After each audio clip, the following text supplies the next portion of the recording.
Rachel, are you going to record this? I am. I just hit the record button. So welcome, welcome, welcome to everybody who's here. Okay, without further ado, we want to honor your time. I'm sure you're all very busy, but I'm so grateful that you have joined us today. And I'm so excited that Peter has been able to join us to walk us through Mission Insight.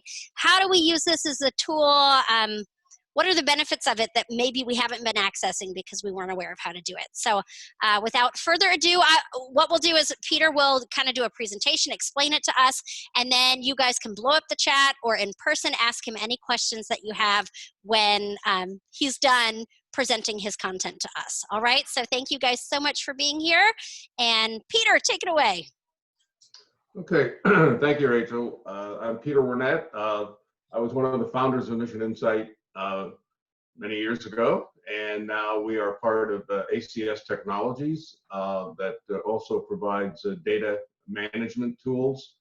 Been around for over 50 years. So my understanding of today is I want to provide you with kind of an overview of using the tool in looking at new ministry opportunities, or better analyzing, say, a conference district geographies in terms of opportunity, as well as looking at a local area. So I'm going to take about 25 minutes and just hit some of those highlights, and then like to have interactive time the rest of the time in regard to answering any questions. I also then have a document that we can send you. We've been working on some support materials to better assist in the understanding of using some of the tools. So I'm going to share my screen. And let me do that. You should now be looking at the Nashville Episcopal area welcome screen. And so here's where people can come in, and it's primarily designed for a local church or for someone who's just looking to generate a quick report, where you would click on this. I take it, I don't want to cover too many things that you may just be totally familiar with, but if you wanted to get information, say, on one of the cities within the area that you have access, so go to Tennessee, and I'm just going to select. Can anyone have one they'd like to look at here? Quickly, anybody? Let's go with Aaron. That sounds great. Aaron? Sure. There we go. So once you select that, of course, it gives you the next button. It says, do you want a predefined or custom? So I'm going to just download an Executive Insight. We want to know what's true primarily about Aaron. And so you create any geography if you're not familiar, and it will then provide you with the information. You can do the demographic reports, the three that I had an opportunity to select, or you can select the religious reports as well. And we'll talk a little bit about the database in a moment. By the way, with your video feed, it goes on the right side. If that's in the way, you can minimize it, and then you can see the entire screen. So this is an Executive Insight report. It has all of the pertinent information. So we're looking at a small area, a small town. Has about 1,300 people. We can see it's pretty stable. And when you go through it, one of the things that we like about this report is in income, it has race and ethnicity. So you can look at the income in terms of the population base, and if it's not significant enough, you will see that there's no data. But for here, these three are significant. So this is the different data available for those categories. And the other two things in the report that I like to highlight in the Executive Insight is the mosaic. If you're not familiar with the mosaic system, It really is one of the strengths of the databases that Mission Insight provides through ACST now. And we can see what kind of social, economic, behavioral, lifestyle information is available to assist us in better understanding the household structure in a given area. So if we're looking at this community, we can see that the primary group would be L43. And then all of the reports that have mosaic information in them have links at the bottom of that page. And so if you click on the link, it will open up that particular database. And so I'm going to open that, and I'm going to also open the one by Tom Bandy. There are two videos. One is to better understand the mosaic portrait. They're both about 3 minutes. And the other is, how might we utilize this in our planning activities? So these 4 resources are available right on the report. So if you share a report with someone else, you can have them in the PDF format. You can have them click on that particular page. So let me come back here. The top group was, I always forget, L43. So I'm just going to go to the handbook.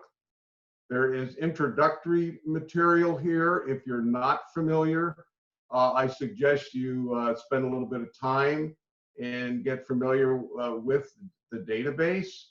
It's very powerful because Experian, the owner and creator of Mosaic, is one of the 3 credit companies, and they have data on roughly 98% of the households in America. And so they have classified every household by their 9-digit zip code. And that means they can target our household in terms of activity and all the variables that they're measuring in these 300, and give us the kind of understanding of who people are. And so let's come down here to the L42, L43, I think it was.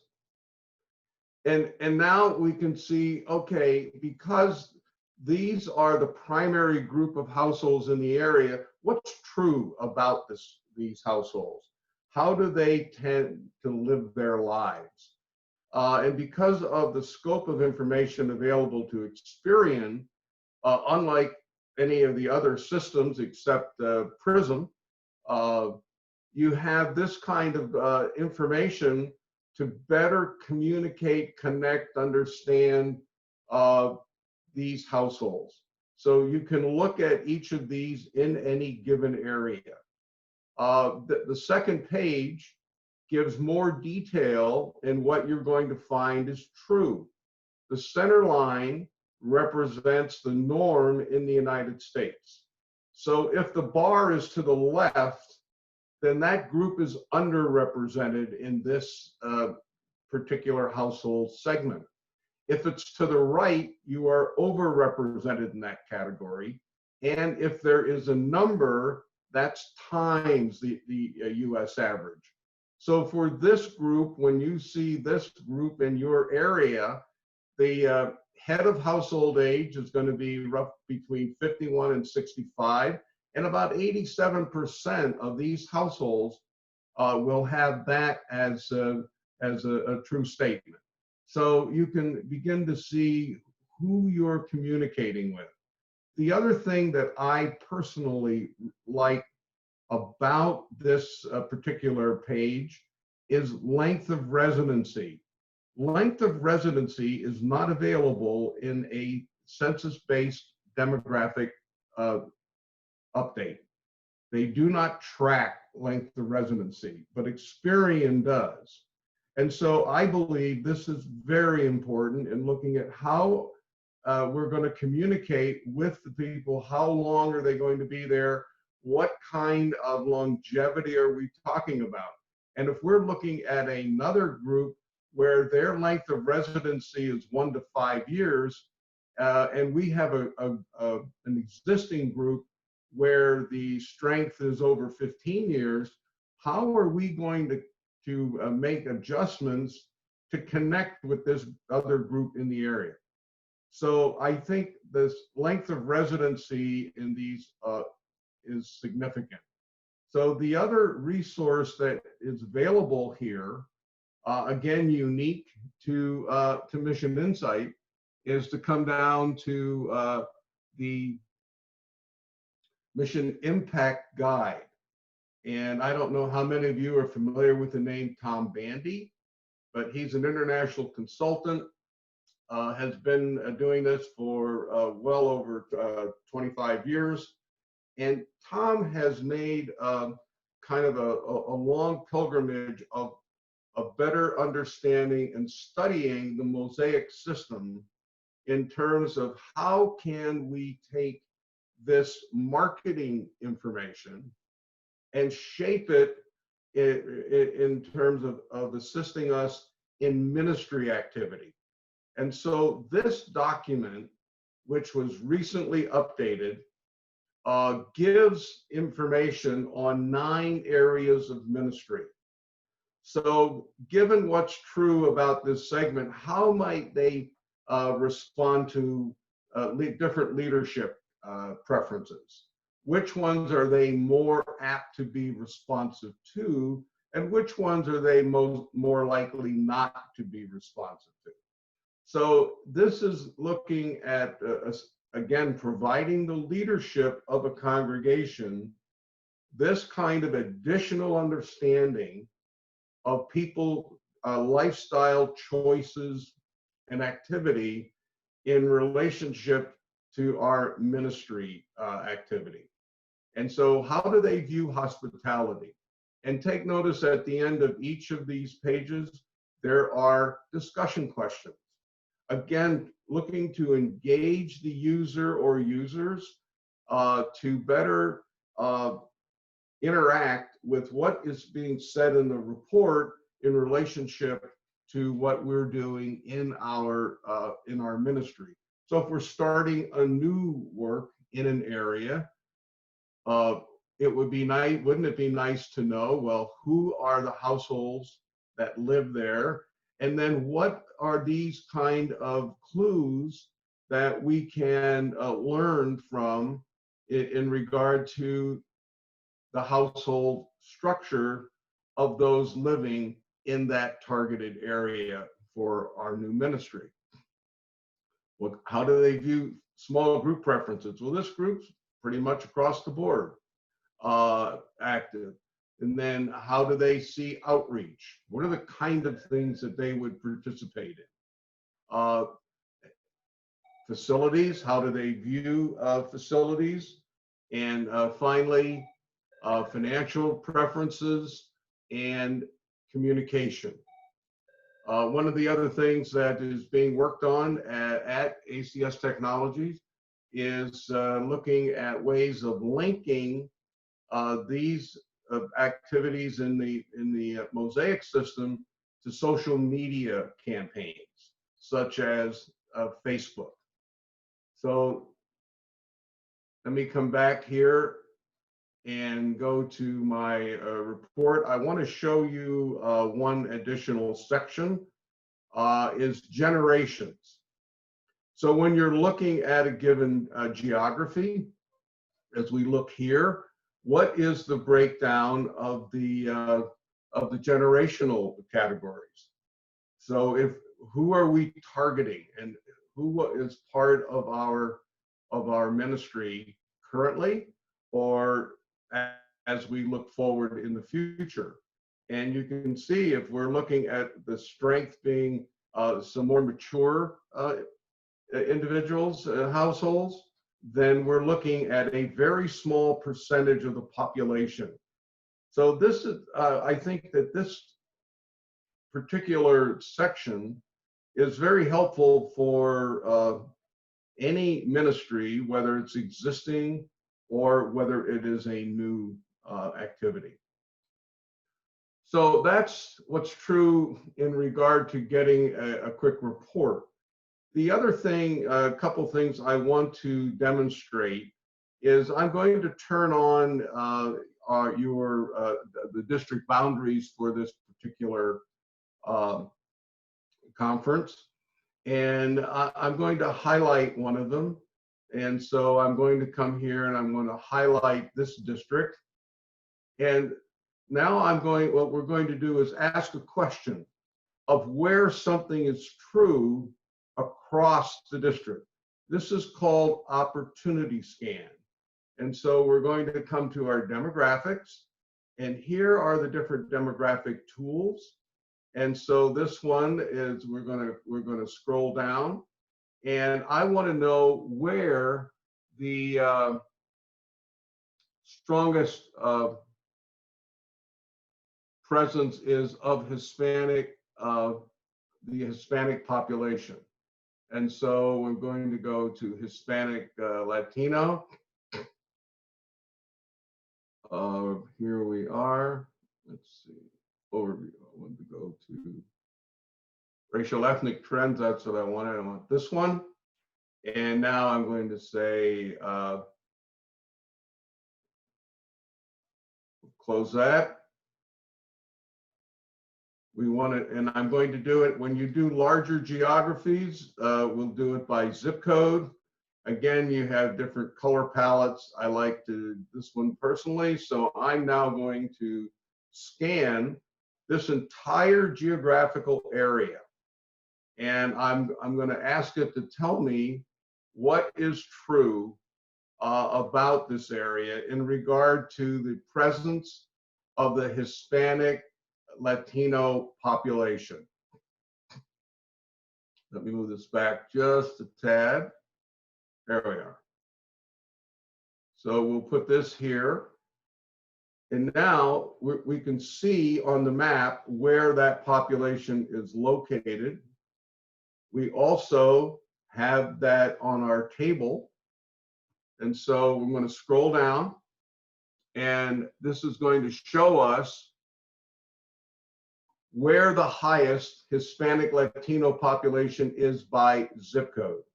And take notice across this table, you can also see all of the population and household changes over the next 5 years, the current presence, but it also will tell you how many of your churches are in that geography. And so we can see in these top areas of the Hispanic population, we have 7 churches. Well, the first question is, how are they doing in relationship to reaching this population base in that particular zip code where they have ministry?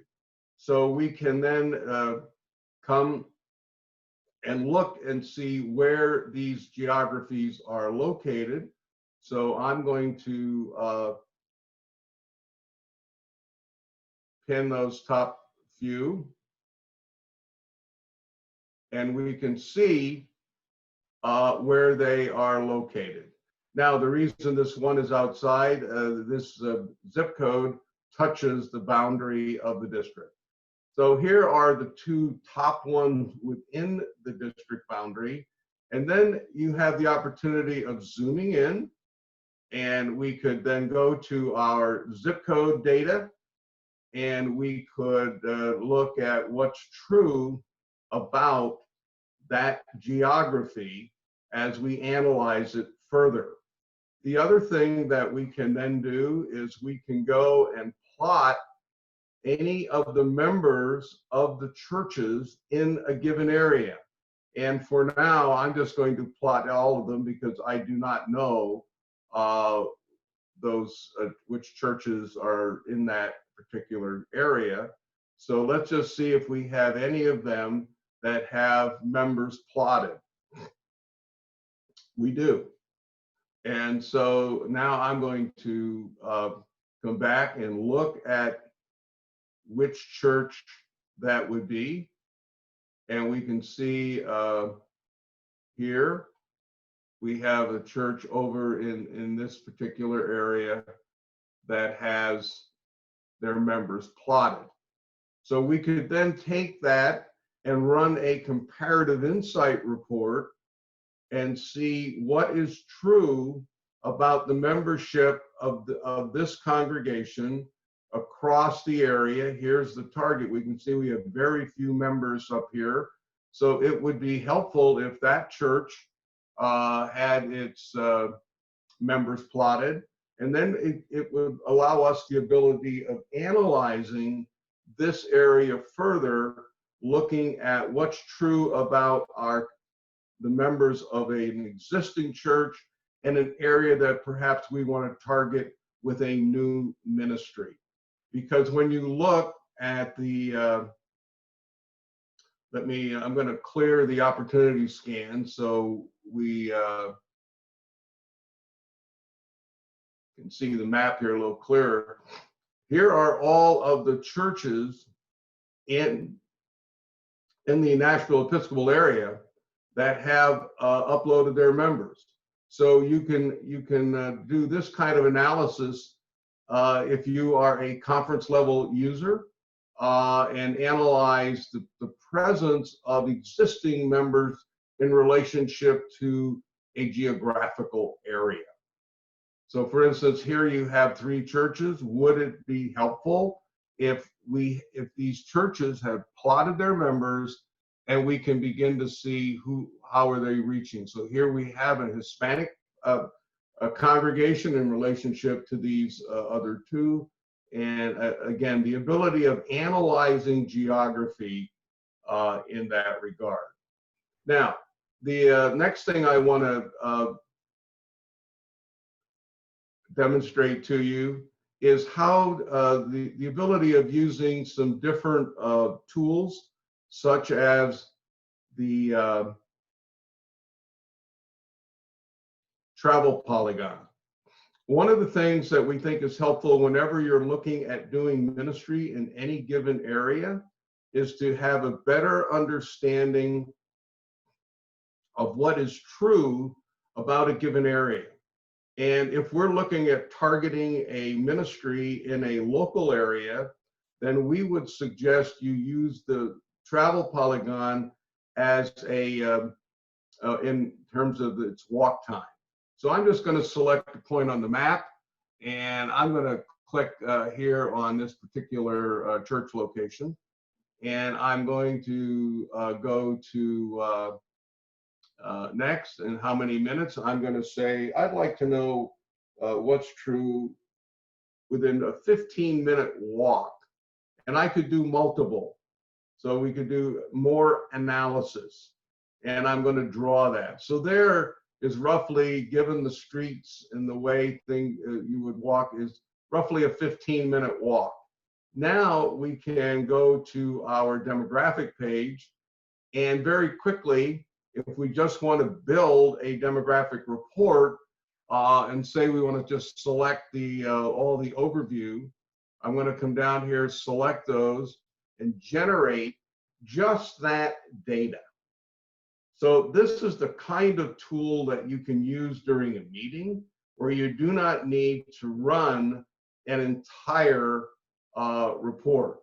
So again, let me make that a little larger so we can see that within this particular geography, we have about 2,400 people, growing slightly. And we can see there is the racial ethnic makeup of that particular area. So it's very strong in terms of Anglo and Hispanic Latino. And then we can see how many children live within a 15-minute walk of that location. Well, we currently have 150 0 to 4-year-olds. My hunch is that virtually everyone that we run this report for have no real idea of how many children live within a certain distance of the location they're talking about, whether it be an existing church or a new location. And instead of running drive time or large geographical areas of miles, what's going on in the neighborhood? And so this tool allows you to look at geographical areas in any way you want. Of course, you could also draw a custom boundary. I like the travel tool because it gives context in terms of distance that people can understand. So if you say, well, what's true within a 10-minute, 15, 20-minute walk, usually wouldn't go longer than 20, given the geography, we can then learn what's true about that particular location. Okay, I've covered quite a bit. These are a few highlights of being able to use the different tools. And again, when you plot members, let me run one additional report, which I did not run. So let me come back and clear all of our map. And I'm going to go back to my plotting. And I'm just going to plot a church here in Nashville. We'll just do this one. So if you are you have individual, now remember, if you are doing a new ministry and you have a core team, you would plot the core team, and we could see what's true about that core group that we're talking about. So let me see. I want to do none here. There we go. So I'm going to plot that church, and I'm going to zoom in. Now, there are two things about plotting that we think can assist in ministry understanding. Number one, whenever you ask people, well, how far are they reaching people, that they will generally tell you the furthest point that someone drives. So if you come in and draw a shape and say, we'd like to know basically what's true where all of our members live, or most of them, we would end up drawing an area and saying, okay, this is our given area. Now, is this what we want as a ministry area that we are targeting?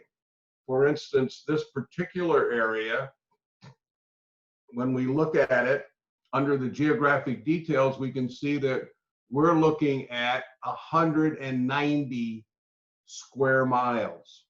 But what if we change that? And so I'm going to remove that. Oh, that's not what I wanted to do. A little quick trying to rush, a little operator error. So let me come back and we will redo this. There we go. And now I'm going to draw a different shape. I'm going to draw one that's a little closer, that takes in where is the concentration of our membership. And so now let me draw that. Remember, the other was 190 square miles. So now we're going to draw this here just a little bit tighter. And we're going to come in right here, and I could capture the others. But now we're looking at an area of 17 square miles. So the tool allows you to really get a better understanding of reality. If I wanted to analyze my members here, I then can go to my demographics. I go to my predefined reports, and I'm going to select that executive insight again and generate it. And very quickly, I can now analyze what's true about that geography. As I did with the other one, I can also go to my comparative insight report, and I'm going to generate that unique report, which is going to give me not only the information of the area and an executive insight, but it's going to add another dimension of who are we and who are our neighbors. So there is our 19 square miles. We have 161 of our members and 162 and 161 households. it shows us that there are 55 of the Mosaic segments in that small area, and our members live in 22. Not good or bad, but now we can begin to compare who are we reaching. We can see that we are older. Our membership is older than the area. So what does that mean for our longevity? And how might we then begin to talk about that? Or if you're doing a new ministry, which groups are you connecting with? In this area, here are the top, the presence of the top households. Well, if we're an older congregation and we're reaching older folk, and look at the top 2 Mosaic segments in the area. And we have 3 members in this group. We have 10 here, but here's our strength down here, 36 and 19. And these are the older segments that are represented, 22 in the area. So this gives us the kind of information, the other, and again, unique to Mission Insight. And the final thing is you can get a financial understanding of financial strength for a given group of people. And for instance, this group, these households have an annual median income of over $16 million. Most of us never think that way. I pastored 8 years in the Eastern Pennsylvania Conference, and I can guarantee you, I never would have thought that if I had 150 members, that their annual median income was in the tens of millions of dollars. So we discover that most budgets run between 2 and 4% of this number. So here's 10%. So if you had a tithing group completely, you'd have a $1.6 million budget.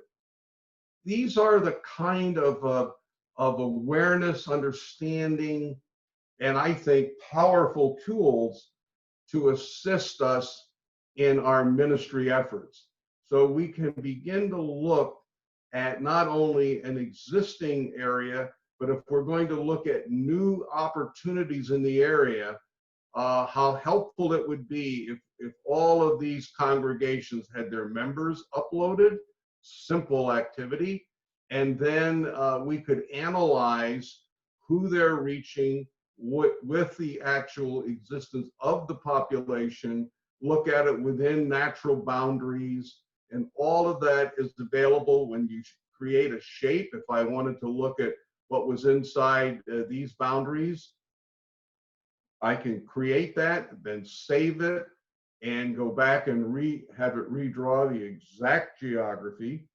So when you do a shape, if I do that, let me just illustrate what I'm saying. So let me activate it. There we are. So if I just did this and I said, okay, I just want to know what's true here. I double click it. Here is a little box that opens. This is my active shape. And here is, it says I can save it, and I give it a name. It will put it in my saved shapes on the shape tab, and I can recall that at any time. So I'm going to pause at this point, and I'm going to just ask, do we have any comments or questions? Let me just stop sharing for a moment so I can see everyone. Your thoughts, comments, questions on what we've done so far. Try to show you macro, looking at a district. You could look at the conference, and you can look down at a local area and use the tool as well. And we think the Mosaic is a powerful tool to better understand not only the census information, which is important, of course, but also more nuances to lifestyle choices and activity. Absolutely. That was incredibly helpful. I actually stopped talking. Oh, You should have just kept going. We were learning so much. I learned things I didn't even know, tools that I haven't accessed yet on Mission Insight. So could you show us briefly, and folks, feel free to put your questions in the chat or just, bring your video up and ask Peter yourself. Could you show briefly how we upload our members if we want to plug in our core team to see where they live? How would we do that? I will. And again, I think here's the kind of historical dilemma of demographics. I was appointed by my bishop in the 90s, so I date myself, to do this with a new venture of churches being able to better utilize community-based information. Oh, hello, Ed. I just see another familiar face. Sorry about that. Anyway, because churches at one time kept thinking they had their own domain, like a certain percentage of the population would be Methodist or Catholic or Baptist or whatever. We all know that has changed completely. So now, how can we better understand that environment? And I think you cannot do it completely unless you upload your members or upload your core team. And I just think that we're missing out if we're not uploading, doing that activity. So when you log in, when anyone logs in, the easiest thing is to go to the People Plot tab. And for new users, there is actually a Where to Begin video here. But when you click on this tab, there's also a video to assist in refresh how you upload a member file.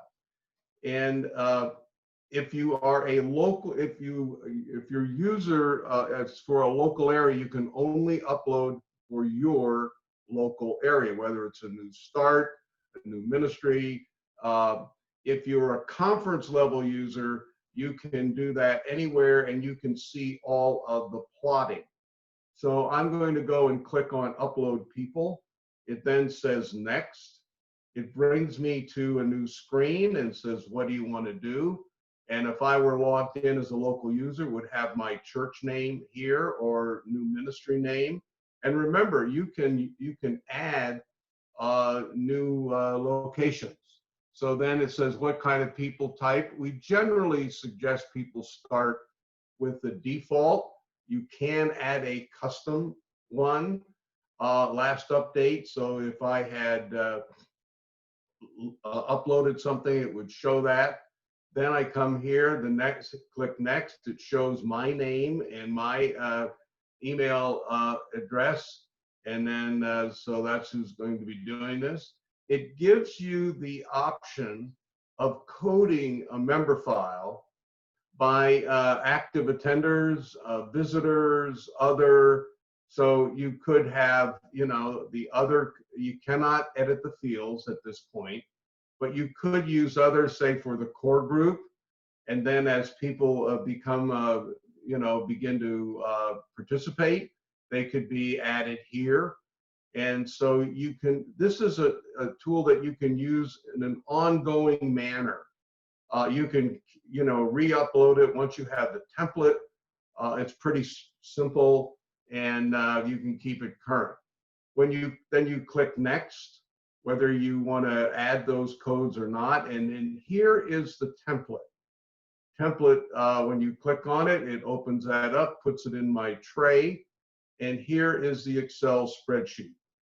So in order to upload, all you need is name, city, state, and zip code. So that is actually all you need to upload a member file. These are optional. So if you wanted to look at member status, here's where you would put in the code off that template that was on the last screen, where you could code them, and then you could view them in those different categories. So that is right here.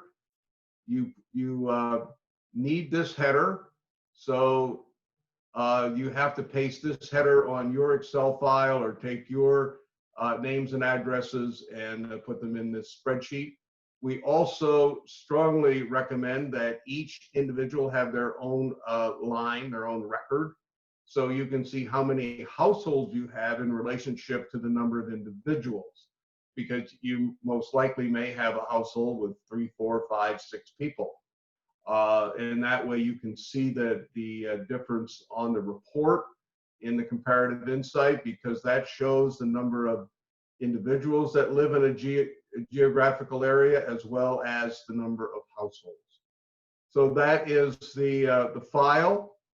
And once you have that, you choose it and then upload it. It will then send you an email. And within generally 30 minutes, those records will display on the map. That's great. Peter, we had another question come in kind of related to this, so I thought I would share it with you now. If you are a conference user, you know, you're a DS or on conference staff, can you see all the membership data uploaded by churches throughout your annual conference? Yes. Great. Yes, you can. The one thing, the only person who can actually download names and addresses. So for instance, let me do one other thing here. Let me come back to my plotting, and I'll go to my study that we had. So it was Bellevue, I believe. And so then I'll come down here.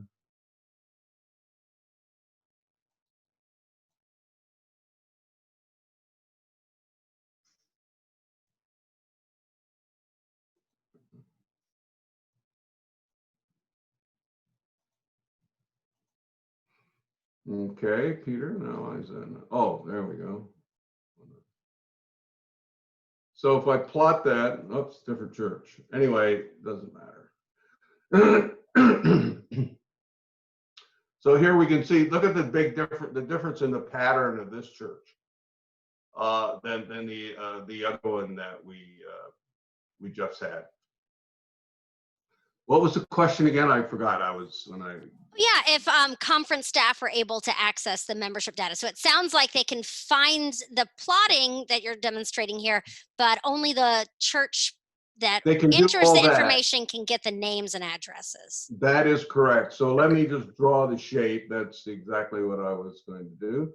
And so let's say we want to know who our members are that live down here, because we'd like to have some kind of gathering. You know, we'd like to connect people. They may not know each other or at all. So we can grab an area, and then for the church administrator, they can come to this tab, and this is a download button, which means you could download a church list in the district and make sure it's accurate. But you can also then download, the church administrator can download the members within this group, and that way they could connect with them and with each other. And or let's say you had a visitor that came on a Sunday. Well, at the moment, I don't know if anyone's worshiping in person yet, but let's say you had some people register online with your online, which is going to become much more active going forward, I'm sure, and ongoing. And you found that they live right here.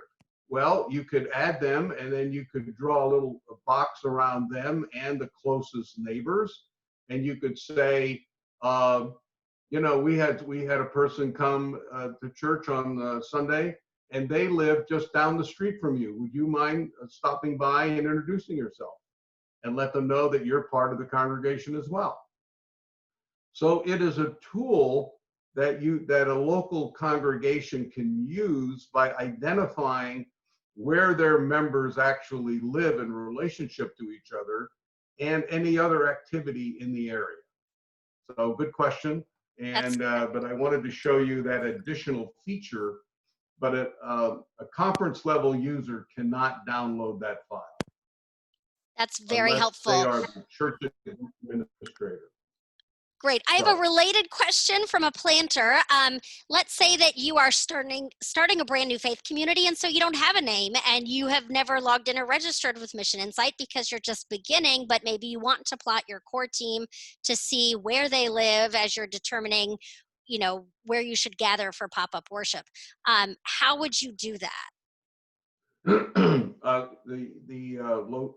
name would have to be given to the church, to the agency administrator of the annual conference, or to call Mission Insight, the ACST Mission Insight desk, misupport.com, or the toll-free number, which is right here on the so if you're not a user, you would not have this help date. You need to call in the Mission Insight and tell them that you want to add a new ministry, and you would need some kind of an address of the individual that's going to be doing the ministry to start. And then that location could be put on the map. And once you have a location on the map, then you can add users to that location. They can self-register.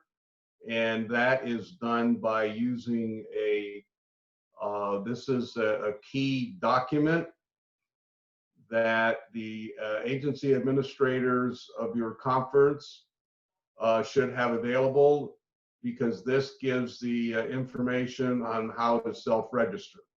So this should be a document that you should be able to get from the conference, and it gives you the information of step-by-step process to self-register to the location that has been added. So if it's a brand new ministry, you need to add a location to identify it, and then you can begin to add people connected with that, and they will display on the map, and you can upload them as a people plot. Is that clear? Yes, that's wonderful. Thank you. So one more related question from a church planter, Yes. and it might require going back to like the religious reports, but let's say you're planting a church and your core team, you're all young single starters living in downtown Nashville, and you've plotted, where your core team lives and that area. How do you know that the community you're trying to reach and your core team have shared interests, values, life stages? Like, how do you make sure that you're not trying to launch a faith community for young single starters that isn't in a community of empty nesters? Does that make sense?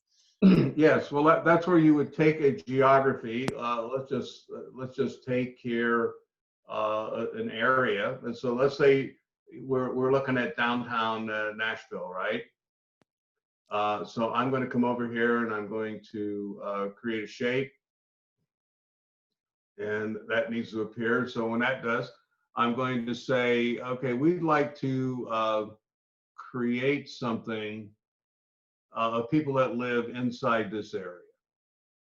Again, it could be any area you choose, but we're just kind of using that one at the moment. Now, what I would then do is go and run a demographic report, and I like to start with the executive insight, because I think it gives some good information. But let me just come here and grab that. You could go in and do a custom report of just the mosaics. So what this is going to do, it's going to tell you what mosaics are present in this area. Now, so this is saying that you have 6,000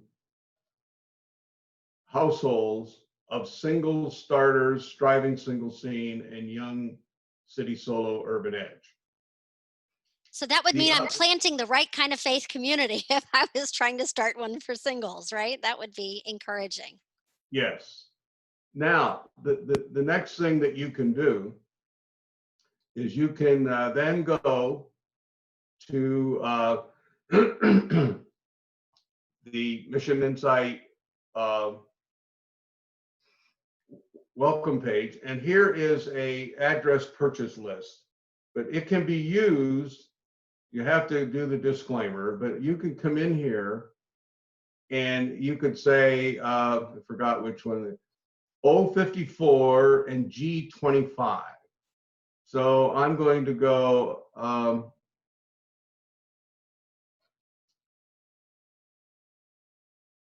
I need an address, I keep forgetting. Anyone know an address downtown Nashville? Yeah, type in 1908 Grand Avenue. That's Discipleship Ministries. Oh, yeah. Grand Avenue in Nashville. There you go. There it is. So I'm going to do that, and I'm going to say next. You do need an address, and then I'm going to draw a poly. So let me just draw this out here. And now it's going to come over here again. So I'm going to say next. So that's my geography. Now I can come into here, and I'm going to say I want to show all. And I want to come down, and I want to know how many of these households are in the area. And anybody remember the two numbers? One was 054, I think. Yes, driving single scene.